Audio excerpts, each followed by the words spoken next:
जय श्री राम। परम श्रद्धेय स्वामी जी के चरणों में कोटि कोटि नमन। परम श्रद्धेय श्री गुसाई जी के चरणों में कोटि कोटि नमन।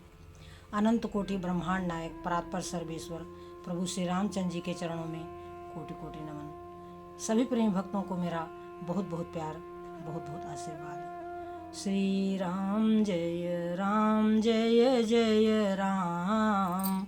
श्री राम जय जय राम। मंगल मूर्ति मारुति नंदन, सकल मंगल मूल निकंदन। पवन तनय संतन हितकारी, हृदय विराजत अवध बिहारी। मात पिता गुरु गणपति नारद, शिवा समेत शंभु सुख सारद। चरण बंदी बिनऊ सब काहू, देहु राम पद नेह निबाहु। बंदौ राम लखन बय देही, जे तुलसी के परम सनेही। जे तुलसी के परम सनेही। श्री राम जय जय राम। श्री राम जय जय राम। सज्जनों, बंदों राम लखन वैदेही और जे तुलसी के परम स्नेही। राम कथा के विषय में श्री गुसाई जी कहते हैं कि संसार वालों, ये राम कथा क्या है? मंत्र महामनि विषय ब्याल के, और मेटत कठिन कुअंक भाल के। राम कथा जो है विषय रूपी विष, विषय रूपी विष जो हमारे हृदय में विषय व्याप्त है, शब्द रूप रस गंध और स्पर्श, यानी विषय रूपी सर्प के विष को उतारने के लिए ये महामणि है। मंत्र महामणि विषय ब्याल के, विषय रूपी जो सर्प हमारे शरीर में व्याप गया है, उस जहर को, उस विष को उतारने के लिए ये क्या है? मंत्र और महामणि है। और हमारे जो मस्तिष्क में, यानी जो हमारा बुरा प्रारब्ध है, उसको मिटाने के लिए क्या है कि मंत्र महामणि विषय ब्याल के, और मेटत कठिन कुअंक भाल के। जो हमारे मस्तिष्क में या हमारे भाग्य में जो बुरा लेख है, ये जो हमारा बुरा प्रारब्ध है, उसको दूर करने के लिए ये मंत्र और महामणि है। सज्जनों, थोड़ा विचार करें, कौन है हमारे शत्रु? काम क्रोध मद लोभ और अहंकार, ये 5 तो बड़े भीषण हैं। फिर हमारा मन कहाँ कहाँ लगता है? शब्द रूप रस गंध स्पर्श, 5 विषय हैं हमारे। ये 5 विषय हैं, और इन विषयों में किसी एक विषय के सेवन कर लेने पर, किसी एक विषय का सेवन, मान लीजिए कि हमारा मन किसी के रूप का रसिक है, किसी सांसारिक व्यक्ति के रूप का रसिक है, तो हमें वही अच्छा लगेगा। हमारा मन यही करेगा कि हम उसी को देखते रहें, यानी ये हो गया रूप। हमें किसी के बातें बहुत अच्छी लगती हैं, चाहे हम स्वयं करें या किसी की सुनने में, तो ईश्वरीय शब्दों को छोड़ करके, जैसे राम कथा है, शास्त्र है, वेद है, भगवान के वचन है, संत के, इनको छोड़ करके जो सांसारिक शब्द हैं, सांसारिक विषयों के जो शब्द हैं, उनको यदि सुनना मुझे पसंद, जैसे कि मतलब निंदा चुगली में हमें आनंद लेना, तो फिर उसी में हमारा मन फंस जाएगा। हमारा मन ना राम का भजन करेगा, ना राम के बारे में सोचेगा। तो शब्द रूप रस यानी जिह्वा, हमारी जीभ जो सुंदर सुंदर भोजन खाने की जो है वो उसके मन में चटोरापन है। सबसे पहले साधना में अपनी जीभ को कंट्रोल में करना चाहिए। सबसे पहले ये जीभ जो मांगती है हम उसको वही देते हैं सज्जनों। तो शब्द, रूप, रस, गंध और स्पर्श, यानी हमारा किसी को छूने का मन करता है, स्पर्श करने का मन करता है। तो ये जो 5 विषय हैं इन्हीं को भागवत महापुराण में कहा गया वैश्या, यानी हमारा मन है धुंधकारी। और ये 5 जो विषय हैं शब्द, रूप, रस, गंध, स्पर्श, ये 5 जो विषय हैं जिनका सेवन हर व्यक्ति करता है। और यहाँ इनको सेवन करना तो वो बुरा नहीं है, परंतु मन से चिंतन करना बुरा है। जैसे भोजन जो हमें मिला उसको हमने भूख लगने पर ग्रहण कर लिया, परंतु भोजन का चिंतन गलत है। समय पड़ने पर किसी को छूना भी पड़े तो छू लिया जाए, परंतु उसका आनंद लेना, उसी में मन का लग जाना कि हम कब उनसे मिलें, कब उनसे मिलें, कब उनसे मिलें, कब उनसे चिपकें, तो ये जो त्वचा का जो स्पर्श है ये घातक है। मतलब कुल मिलाकर के विषयों का सेवन उतना खतरनाक नहीं है जितना उन विषयों का चिंतन। चिंतन प्रभु का होना चाहिए। किसी से मिले तो उससे बातचीत करें, भूख लगे तो भोजन करें, परंतु आज ये बनाए, कल वो बनाए, परसों वो बनाए, कुछ अच्छा खाने को मिल गया तो मन उसी भोजन में चला गया, ये गलत है सज्जनों, ये गलत है। कुल मिलाकर के मन से जो चिंतन किया जाता है भोजन का, स्पर्श का, शब्द का, रूप का, वो घातक है सज्जनों। इसलिए उस चिंतन से बचे। संसार में रहेंगे तो संत महात्मा भी जो होते हुए भोजन तो करते ही हैं, उनके शिष्यगण आते हैं तो वो चरण स्पर्श करते हैं, तो वो गलत नहीं है। कोई हमारा चरण स्पर्श करे वो उसकी इच्छा पर निर्भर करता है। हमारे मन में ये ना भाव हो कि कोई हमारा चरण स्पर्श करे, हमें ये भाव कभी नहीं होना चाहिए। हमें इस चीज में कभी प्रसन्नता होनी नहीं चाहिए सज्जनों। इस दुनिया में प्रभु श्री रामचंद्र जी से ज्यादा और माता सीता से अधिक सुंदर कौन है? कोई भी नहीं। जो कृष्ण भगवान और राधा के उपासक हैं उनके लिए राधा कृष्ण से अधिक सुंदर कौन हो सकता है सज्जनों? प्रभु श्री रामचंद्र जी से अधिक, माता सीता से अधिक सुंदर कौन हो सकता है सज्जनों? और प्रभु श्री रामचंद्र जी के नाम से मीठा इस दुनिया में क्या हो सकता है? हरि सम जग वस्तु नहीं, नहीं प्रेम सम पंथ। हरि सम जग वस्तु नहीं, नहीं प्रेम सम पंथ। और सदगुरु सम सज्जन नहीं, ओ गीता सम नहीं ग्रंथ। तो सज्जनों, प्रेम के समान कोई पंथ नहीं है, सदगुरु के समान कोई सज्जन नहीं है, और गीता के समान कोई ग्रंथ नहीं है, भगवान के समान मीठी कोई वस्तु नहीं। तो हम संसार की वस्तुओं का सेवन करें यथा समय, अपने प्रारब्ध के अनुसार, परंतु किसी भी तरह उनका चिंतन न करें, क्योंकि हमारा मन यदि विषयों का चिंतन करता है तो हमारा मन धुंधकारी है। और 5 जो विषय वेश्याएं हैं वो 5 विषय ही वेश्याएं हैं सज्जनों। तो इस रहस्य को समझें, भागवत महापुराण के रहस्य को, रामचरितमानस के रहस्य को, गीता के रहस्य को समझें। ये जो संत समाज है ये विशेष रूप से हमारा बहुत ही सहायक है। इसीलिए संत इस धराधाम पर पूजे जाते हैं सज्जनों। संत के पूजने का अर्थ क्या है? सही मानों में यदि हम रामचरितमानस पढ़ते हैं, सुनते हैं, समझते हैं, चिंतन करते हैं, तो रामचरितमानस के लिए ये सच्ची श्रद्धांजलि है। श्री गोसाई जी की सच्ची सेवा।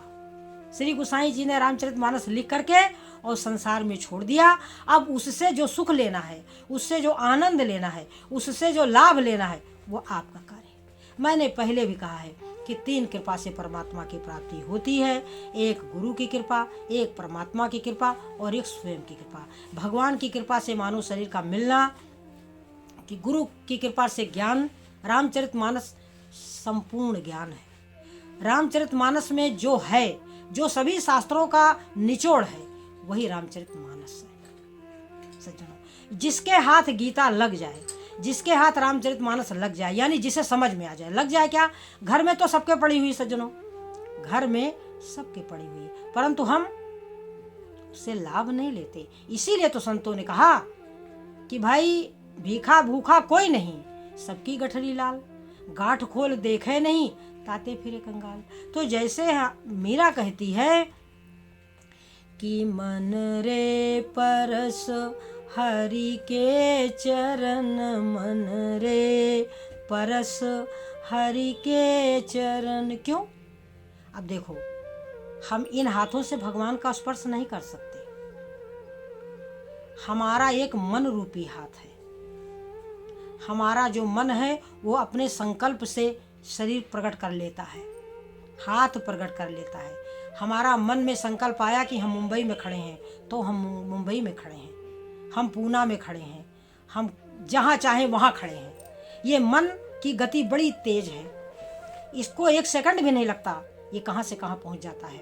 तो जब कहाँ से कहाँ मन पहुँच जाता है तो वही मन श्री हरि के चरणों में हम रख दें। हम मन की आंखों से प्रभु का दर्शन करें, हम मन की आंखों से भगवान के शब्दों का चिंतन करें, हम मन के हाथों से भगवान के चरण पकड़ें, हम मन के हाथों से प्रभु के मंदिर में जाएं, मन के चरणों से भगवान के मंदिर में जाएं। तो सज्जनों, ये मन का सारा खेल है। यदि हमारा मन प्रभु की तरफ चला गया, संतों के वचनों की तरफ चला गया, तो हमारा सहज ही कल्याण है, सहज ही कल्याण है। हमारे हृदय में जो विशेष रूप से जीव हृदय तम मोह विसेखी, तो वो जो अंधकार है तो उसमें ये भगवान दिखते नहीं हैं। ये जो ग्रंथ कुछ है नहीं, ये जो माया की ग्रंथ ये कुछ है नहीं, ये फालतू में हमारा मन फंस गया है। कहीं हमको बांधने वाला कोई नहीं है, हमारा मन ही सब विषय में फंस गया सज्जनों। तो जो राम कथा है वो क्या है कि मंत्र और महामणि है। विषय रूपी सर्प के विष को उतारने के लिए ये जो है मंत्र और महामणि है।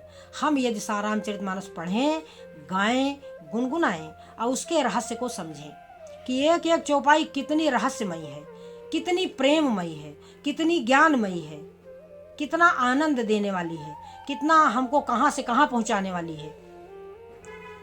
इस संसार में जो बड़ हो तो सो राम बड़ाई। राम कथा से क्या होगा कि सहज ही आपको सब कुछ प्राप्त हो जाएगा, सहज ही। सकल सुमंगलदायक रघुनायक गुणगान, ये सारे मंगलों को करने वाला है। सकल सुमंगलदायक रघुनायक गुणगान, सादर सुनहि जे तरहि भव, सिंधु बिना जल जान। बिना जहाज के ही संसार रूपी सागर को, समुद्र को पार कर लेंगे, किसी चीज की आवश्यकता नहीं सज्जनों। ये अमर बेल बिन मूल की प्रतिपालत है ताय, रहीमन ऐसे प्रभु तज खोजत फिरिए काहे। ये अमर बेल है, ये कैसे हमारा पालन पोषण करेगी, कहाँ से हमारी मदद करेगी, ये तो जिसकी होती है मदद वही जानता है। लोग कहते हैं भगवान के भजन से क्या होता है। अरे भगवान के भजन से क्या नहीं होगा, क्या नहीं होगा, होगा की बात तो तुम छोड़ ही दो। क्या नहीं हो सकता, सब कुछ हो सकता है, सब कुछ। आप सोच भी नहीं सकते कि भगवान का नाम हमें कितना सुख दे सकता है, कितना आनंद दे सकता है। इसीलिए तो कि राम रसायन तुम्हारे पासा, और सदा रहो रघुपति के दासा। तो सज्जनों, ये राम क्या है? ये रसायन है, रसायन, रस का भंडार है। रसायन का अर्थ होता है, माने होता है भंडार, घर। जैसे रामायण इन्हें राम का स्थान, ऐसे रसायन ये रसना के लिए महारसायन है। तो हम इस महारसायन को छोड़े नहीं सज्जनों। हम बार बार अपनी कथा में यही कहते हैं कि मानव जीवन प्राप्त है, भगवान की कृपा प्राप्त है, संत की कृपा प्राप्त है। इस समय कलयुग में बहुत सारी सुविधाएं हैं, उसमें केवल एक ही कार्य हो जाए, हम बारंबार अपने प्रभु का ध्यान करें, चिंतन करें, गिरते पड़ते अटकते फटकते जैसे भी हो। सज्जनों, जीव चाहे कितना तेजस्वी हो, चाहे कितना शक्तिशाली हो, परंतु जब गलत पथ पर चरण रख देता है तो उसकी सारी शक्ति चली जाती है। रामचरितमानस में हमारे श्री गोसाई जी कहते हैं कि इमे कुपंथ पग देत खगेसा, और राह न तेज तन बुद्धि बल लेसा, ये में कुपंथ पग देत खगेसा। काभूषण जी गरुड़ जी से कहते हैं कि हे भैया, जैसे जीव गलत पथ पर उसका मन जाता है वैसे उसका क्या हाल हो जाता है, उसका सारा तेज सारी बुद्धि, राह न तेज तन बुद्धि बल लेसा, उसकी सारी बुद्धि भ्रष्ट हो जाती है। कैसे? देखो, जब रावण सीता जी को चुराने के लिए गया, जब रावण सीता जी को चुराने के लिए गया तो प्रभु श्री रामचंद्र जी तो चले गए मृग के पीछे, और लक्ष्मण जी को सीता जी ने कठोर शब्द कह के रामचंद्र जी के पास भेज दिया। अब रावण कैसे चला? कहते हैं कि जिसके डर से देवता डरते हैं, जाके डर सुर असुर डराही, और निस न नींद दिन अन्न न खाही, ना रात को सोते हैं ना दिन में भोजन करते हैं। वही रावण कैसे चला? इत उत चितई चला बढ़ियाई, इधर उधर देख करके डरता हुआ चला। क्यों? उसका जो चरण था, उसके जो विचार थे वो बिगड़ चुके थे। इम कुपंथ पग देत खगेसा, रह न तेज तन बुद्धि बल लेसा। तो रावण तो बड़ा शक्तिशाली था, बहुत बड़ी तपस्या इसने करी हुई थी, उसके जैसी तपस्या तो कोई करने में समर्थ ही नहीं सज्जनों। तो जब इतना बड़ा तपस्वी, इतना बड़ा ज्ञानी, इतने बड़े ऊंचे कुल में जन्मा हुआ रावण, उसका क्या हाल हुआ कि इम कुपंथ पग देत खगेसा, रह न तेज तन बुद्धि बल लेसा, जाके डर सुर असुर डराही, निस न नींद दिन अन्न न खाही, सोई रावण। वही रावण आज इत उत चितई चला बढ़ियाई, जैसे कुत्ता इधर उधर देख करके जाके बर्तन में मुंह डाल देता है, ऐसे आज सीता जी के पास गया है योगी का रूप बना करके। तो सज्जनों, ये रामचरितमानस हमें क्या देता है?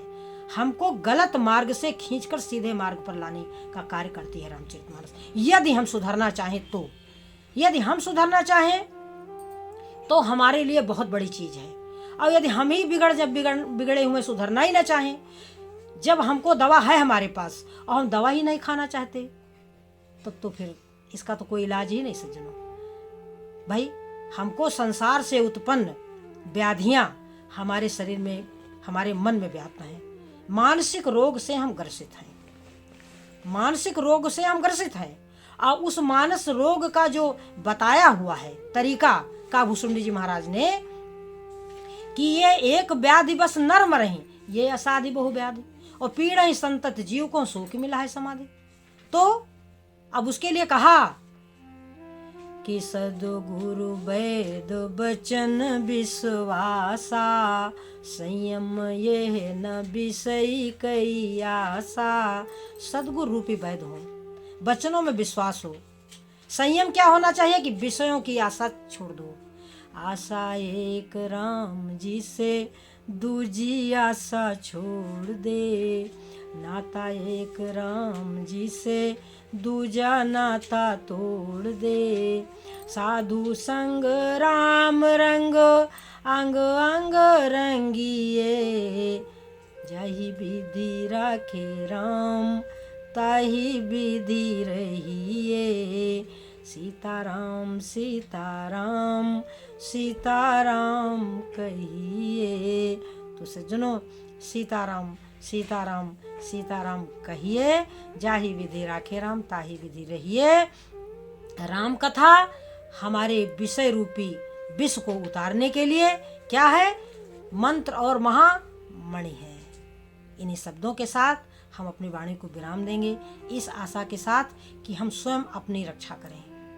भगवान राम का नाम हमारे लिए सुरक्षा कवच है सज्जनों। तो इस सुरक्षा कवच को त्यागे नहीं, इसको धारण करें, राम को पकड़ें, राम जी को गाई गाई राम को रिझाओ रे, और राम जी के चरण कमल चित्त माही लाओ रे। जय श्री राम।